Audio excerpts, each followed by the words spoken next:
ഇതിൽ ആദ്യത്തെ ഒരു സിനിമ എനിക്ക് ഭയങ്കര ഇഷ്ടപ്പെട്ട ഒരു സിനിമ തന്നെയാണ് അമ്മയാണ് സത്യം.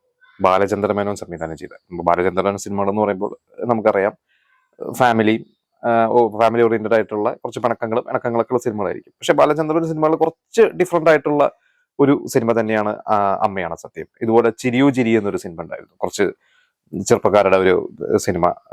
ബാലചന്ദ്ര മേനോനും മണിയമ്പിള്ള രാജുവിന്റെ അവരെ രണ്ടുപേരെയും ഫോക്കസ് ചെയ്തിട്ടുള്ള ഒരു കഥയാണ്. പിന്നെ പ്രശ്നം ഗുരുതരം എന്നൊരു സിനിമ വരുമ്പോൾ ഇതേപോലെ തന്നെ കുറച്ച് ബാച്ചിലേഴ്സ് മെഡിക്കൽ റെപ്രസെന്റേറ്റീവ്മാരുടെ കഥ, അതേപോലെ തന്നെയുള്ള ഒരു സിനിമ തന്നെയാണ് അമ്മയാണ് സത്യം. നിങ്ങൾ പലരും സിനിമ കണ്ടിട്ടുണ്ടാവും. അതിൽ മുകേഷും ജഗദീഷ് ശ്രീകുമാറും ഗണേഷ് കുമാർ ഇവരെല്ലാവരും ഒരുമിച്ച് താമസിക്കുന്നു. അവിടേക്ക് ഒരു ആൺവേഷം കിട്ടി ഒരു പെൺകുട്ടി വരുന്നത്, അതാണ് ആനിയുടെ കഥാപാത്രം. ആനി ആദ്യമായിട്ട് അഭിനയിക്കുന്ന ഒരു സിനിമ തന്നെയാണ്. ഞാനൊക്കെ അന്ന് തിയേറ്ററിൽ പോയി കണ്ടിട്ടുള്ള സിനിമയാണ്. തൃശ്ശൂർ ജോസ് തിയേറ്ററിലാണ് കണ്ടിട്ടുള്ളത്. എന്തായാലും നല്ല ഒരു സിനിമ തന്നെയായിരുന്നു. അത്യാവശ്യം ഒരു ഹിറ്റ് സ്റ്റാറ്റസിൽ ഇടം നേടിയിട്ടുള്ള ബാലചന്ദ്രൻ അതിലൊരു പോലീസ് ഓഫീസറായിട്ടും നല്ലൊരു വേഷം ചെയ്തിട്ടുണ്ട്. നരേന്ദ്രപ്രസാദ് വില്ലനായിട്ട് അഭിനയിക്കുന്നു. എന്തായാലും മുകേഷിന് ഒരു ഹിറ്റ് കിട്ടി ആ ഒരു വർഷത്തെ, അങ്ങനെ പറയാം നമുക്ക് അമ്മയാണ് സത്യം എന്ന സിനിമ. അടുത്തത് കെ മധു സംവിധാനം ചെയ്തിട്ടുള്ള സിനിമയാണ്. മുകേഷും മധുവും ജഗദീഷ് ശ്രീകുമാർ അഞ്ജു ഒക്കെ അഭിനയിച്ചിട്ടുള്ള തലമുറ എന്നാണ് സിനിമയുടെ പേര്.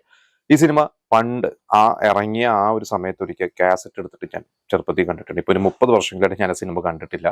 അതുകൊണ്ട് എനിക്ക് അതിന്റെ കഥയും കാര്യങ്ങളും ഓർമ്മില്ല. അതെന്തായാലും അങ്ങനെ വലിയ ഹിറ്റായിട്ട് പോയിട്ടുള്ള സിനിമ എന്നല്ല. പിന്നെ കെ മധുവിന്റെ സിനിമകൾ നമ്മൾ അധികം ചർച്ച ചെയ്യാത്ത അല്ലെങ്കിൽ ഇന്നധികം കേൾക്കാത്ത ഒരു സിനിമ തന്നെയാണ് തലമുറ. നിങ്ങൾ എല്ലാവരും കണ്ടിട്ടുണ്ടെങ്കിൽ അതിനെക്കുറിച്ചുള്ള അന്നത്തെ ബോക്സ് ഓഫീസ് സ്റ്റാറ്റസും ആ സിനിമയെ കുറിച്ചുള്ള അഭിപ്രായങ്ങൾ നിങ്ങൾ പറയണം. അടുത്ത സിനിമ ശ്രീകുമാരൻ തമ്പി ഡയറക്ട് ചെയ്തിട്ടുള്ള സിനിമയാണ് ബന്ധുക്കൾ ശത്രുക്കൾ.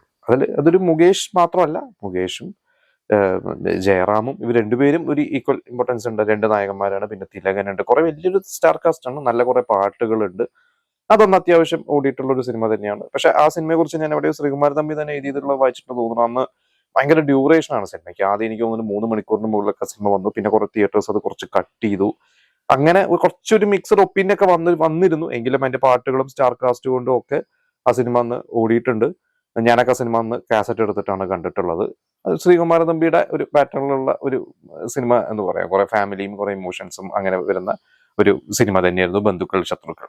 അടുത്തത് സുരേഷ് ബാബു ഡയറക്ട് ചെയ്ത സിനിമ. സുരേഷ് ബാബു കോട്ടയം കുഞ്ഞച്ചൻ കഴിഞ്ഞിട്ട് കുറെ സിനിമകൾ ആ പാറ്റേണിലുള്ള സിനിമകൾ അദ്ദേഹം കുറച്ച് ചെയ്തിട്ടുണ്ട്. പക്ഷെ അതൊന്ന് കുറച്ച് മാറിയിട്ടുള്ള ഒരു സിനിമ തന്നെയാണ് കസ്റ്റംസ് ഡയറി. കസ്റ്റംസ് ഡയറി നല്ലൊരു സിനിമയാണ്, അത്യാവശ്യം ഓടിയിട്ടുള്ള സിനിമയാണ്. പിന്നെ സുരേഷ് ബാബു ഒക്കെ അന്ന് വളരെ ബഡ്ജറ്റ് കുറച്ച് ദിവസങ്ങൾ കൊണ്ട് ഷൂട്ട് ചെയ്ത് പ്രൊഡ്യൂസർക്ക് ലാഭം ആക്കി കൊടുക്കുന്ന ഒരു ഡയറക്ടറാണ്. കുറെ പേരുണ്ട് അന്നത്തെ 90s. അതിലൊരാൾ തന്നെയായിരുന്നു സുരേഷ് ബാബു. ഇതിൽ ജയറാമും മുകേഷും ഗണേഷ് എല്ലാവരും നല്ല റോളാണ്. എനിക്ക് തോന്നുന്നു അതിൽ മുകേഷ് ആണ് ശരിക്കും ത്രൂ ഔട്ടുള്ളത്. ജയറാം പിന്നീട് വരുന്നതാണ്. അതിൽ ജയറാമിന്റെ ഒരു ഞാൻ കഥ കറക്റ്റായിട്ട് മറന്നുപോയി. അതിലെന്തോ ഒറ്റി കൊടുക്കണതും മുകേഷും ഗണേഷ് കുമാറും പൈസയ്ക്ക് വേണ്ടിയിട്ട് വെറുതെ ഏതൊരാളുടെ കയ്യിൽ സ്വർണ്ണോ എന്ന് മയക്കുമരുന്ന് എന്നുണ്ടെന്ന് ഒറ്റി കൊടുക്കുന്നതും അത് ബാബു നമ്പൂതിരി പെടുന്നതും. പിന്നീട് ബാബു നമ്പൂതിരിയുടെ മകനാണ് പഴയ കസ്റ്റംസ് ഓഫീസറാണ് ജയറാം. അങ്ങനെ ജയറാം വരുന്നതൊക്കെയാണ്. കുറച്ച് ഒരു സീരിയസ് മോഡിലുള്ള സിനിമയാണ്. ജയറാമിന്റെ കോമഡി എന്നല്ല, വളരെ സീരിയസ് ആയിട്ടുള്ള ഒരു സിനിമ തന്നെയാണ്. അത് അത്യാവശ്യം ഓടിയിട്ടുള്ള സിനിമയാണ്. ഞാനൊക്കെ ഒന്ന് കാസറ്റ് എടുത്തിട്ടാണ് ആ സിനിമയൊക്കെ കണ്ടിട്ടുള്ളത്. അതിന്റെ ക്യാമറാമാൻ രവി കെ ചന്ദ്രനാണ്. ഇന്നത്തെ ബോളിവുഡിലേക്ക് വലിയ ക്യാമറാമാൻ ആണ് അദ്ദേഹം. എന്തായാലും നല്ലൊരു സിനിമ. നിങ്ങളെല്ലാവരും ആ സിനിമ കണ്ടിട്ടുണ്ടാവും. അടുത്ത സിനിമ ഹരിദാസ് ഡയറക്ട് ചെയ്തിട്ടുള്ള ശശിധരൻ ആറാട്ട് വഴിയാണ് ആ സിനിമ എഴുതിയിരിക്കുന്നത്. ആ സിനിമയുടെ പേരാണ് വരം. ആ സിനിമയും അന്ന് വിജയിച്ച സിനിമയൊന്നും അല്ല. ഞാൻ ആ സിനിമ കാസ്റ്റ് എടുത്ത് കണ്ടിട്ടുള്ളത്. അല്ല, മോഹിനി നായികയായിട്ട് അത് ഓർമ്മയുണ്ട്. പക്ഷെ എനിക്ക് എന്റെ കഥയും കാര്യങ്ങളൊക്കെ മറന്നു. ഔസേപ്പച്ചന്റെ പാട്ടുകളുണ്ട് ആ സിനിമയിൽ. വലിയൊരു സ്റ്റാർ കാസ്റ്റ് തന്നെയാണ് ആ സിനിമയിലുള്ളത്. മുകേഷും മോഹിനിയും കൂടാതെ തിലകനുണ്ട്, ഗണേശനുണ്ട്, ജനാർദ്ദനുണ്ട്, സൈനുദ്ദീനുണ്ട്. പക്ഷെ ആ സിനിമയൊന്നും അങ്ങനെ വലുതായിട്ട് വിജയിച്ച ഒരു സിനിമയല്ലായിരുന്നു വരം. നിങ്ങൾക്ക് അതിന്റെ കഥ ഓർമ്മ ഉണ്ടെങ്കിൽ നിങ്ങളൊന്ന് പറയണം. പിന്നെ അടുത്തത് എന്റെ വളരെ ഫേവറേറ്റ് സിനിമയാണ് പ്രവാചകൻ. PG വിശ്വംഭരൻ ഡയറക്ട് ചെയ്തിട്ടുള്ളത്. നേരത്തെ സുരേഷ് ബാബുവിനെ കുറിച്ചൊക്കെ പറഞ്ഞ പോലെ സുരേഷ് ബാബുവിനെക്കാട്ടും ഒക്കെ സീനിയറാണ് PG വിശ്വംഭരൻ. അദ്ദേഹം 90കൾ എത്തിക്കഴിഞ്ഞപ്പോൾ വളരെ ലോ ബഡ്ജറ്റ് സിനിമകൾ ചെയ്ത് 18 ദിവസം 16 ദിവസം കൊണ്ടൊക്കെ സിനിമകൾ തീർത്തിരുന്ന ഒരു ഡയറക്ടറായിരുന്നു. അദ്ദേഹത്തിന്റെ ഒരു സിനിമയാണ് ഈ പറയുന്ന പ്രവാചകൻ. പക്ഷെ ഇതിന്റെ ഒരു പ്രശ്നം, ഈ ഒരു സിനിമയെ കുറിച്ച് ഞാൻ ഈ സിനിമ കാസറ്റ് എടുത്തിട്ടാണ് കണ്ടിട്ടുള്ളത്. പക്ഷെ ഈ സിനിമയെ കുറിച്ച് ഞാൻ ഗായത്രി അശോകൻ, അദ്ദേഹമാണ് പോസ്റ്റർ ഡിസൈൻ ചെയ്തിട്ടുള്ളത്. അദ്ദേഹം പറഞ്ഞിട്ടുള്ള ഈ സിനിമ റിലീസ് എല്ലാം ഫിക്സ് ചെയ്ത് അതിന് മുമ്പ് അതിന്റെ വ്യാജ കാസറ്റ്, അന്ന് വ്യാജ കാസറ്റ്, പക്ഷെ അത് റിലീസിന് മുമ്പേ ഇറങ്ങി. പക്ഷെ പിന്നെ അത് തിയേറ്ററിൽ എന്തോ ഇറങ്ങി കുറച്ച് ദിവസം എന്തോ കളിച്ചിട്ട് പോയി. വലിയ ലാഭമൊന്നും കിട്ടിയില്ല. ലാഭമല്ല, നഷ്ടം തന്നെയായിരുന്നു. പക്ഷെ കാസറ്റ് ഇറങ്ങിയതുകൊണ്ട് അത് ഓൾറെഡി ആളുകൾ എല്ലാവരും കണ്ടു കഴിഞ്ഞിരുന്നു. അപ്പൊ നമ്മളിപ്പോ ജനനായകനെ കുറിച്ചൊക്കെ ഇന്നിപ്പോ പറയുന്ന പോലെ. പക്ഷെ നല്ലൊരു സിനിമയാണ് പ്രവാചകൻ. അതിൽ ഇവര് സിനിമയിൽ അഭിനയിക്കാൻ നടക്കുന്ന കുറച്ച് ചെറുപ്പക്കാരാണ്. ഇവര് പഠിക്കുന്ന ചെറുപ്പക്കാരാണ്. പിന്നീട് കൈനോട്ടക്കാരനാണ് മുകേഷിന്റെ അച്ഛൻ. പിന്നീട് മുകേഷിന് ആ ജോലി ഏറ്റെടുക്കേണ്ടി വരികയും അങ്ങനെ പോകുന്ന ഒരു സംഭവമായിരുന്നു അത് പ്രവാചകൻ എന്ന് പറയുന്നത്. മുകേഷ് പ്രവചിക്കുന്നെല്ലാം കറക്റ്റായിട്ട് പോകുന്നു. എന്തായാലും നല്ല കോമഡി ഉള്ളതാണ്. സിദ്ദിഖ് ഉണ്ട് അതില്, കീരിക്കടൻ ജോസ് ഉണ്ട്, കുറെ കഥാപാത്രങ്ങളുണ്ട് ആ ഒരു സിനിമയിൽ. നല്ലൊരു സിനിമ തന്നെയായിരുന്നു പ്രവാചകൻ. അടുത്തത് എന്റെ ശ്രീകുട്ടിക്ക് എന്ന സിനിമ.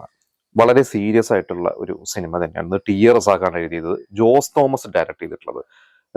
എന്റെ അറിവ് ശരിയാണെങ്കിൽ ജോസ് തോമസ് ആദ്യമായിട്ട് ഡയറക്ട് ചെയ്ത ഒരു സിനിമയാണ്. ഈ സിനിമയ്ക്ക് ജോസ് തോമസിന് അന്ന് ക്രിട്ടിക്സ് അവാർഡാണോ അതോ സ്റ്റേറ്റ് അവാർഡ് തന്നെയാണ് മികച്ച നവാഗത സംവിധായകനുള്ള അവാർഡോ അങ്ങനെ എന്തോ കിട്ടിയിട്ടുണ്ട്. ക്രിട്ടിക്സ് ആണെന്ന് തോന്നുന്നു. അതിൽ തിലകനും നല്ല അച്ഛന്റെ റോള്. തിലകൻ അതിലൊരു ലോറി ഡ്രൈവറാണ്. എന്റെ ഒരു വേഗമായിട്ടുള്ള ഒരു ഓർമ്മയില്ല എനിക്ക് കഥയിൽ. മുകേഷ് ജയിലിൽ നിന്ന് തിരിച്ചു വരുന്നതാണ്. ജയിലിൽ പോയിട്ട് അച്ഛനായിട്ട് തിലകനുണ്ട്. തിലകൻ അവസാനം വണ്ടിയിലിരുന്ന് ലോറിയിലിരുന്ന് ലോറിയാണോ ബസ്സാണോ, ലോറിയിലോ ബസ്സിലോ ഇരുന്ന് മരിക്കുന്ന ഒരു സീനൊക്കെ എനിക്ക് ഓർമ്മയുണ്ട്. ഒരു ട്രാജഡി, ഭയങ്കര സീരിയസ് ആയിട്ടുള്ള നമ്മുടെ ആ ഒരു കിരീടം എഫക്റ്റ് ഒക്കെ ആയിരിക്കും. ചിലപ്പോൾ ഒരു കിരീടത്തിന്റെ ഒരു പാറ്റേണിലൊക്കെ ഒരു സിനിമ പിടിച്ചതായിരിക്കും.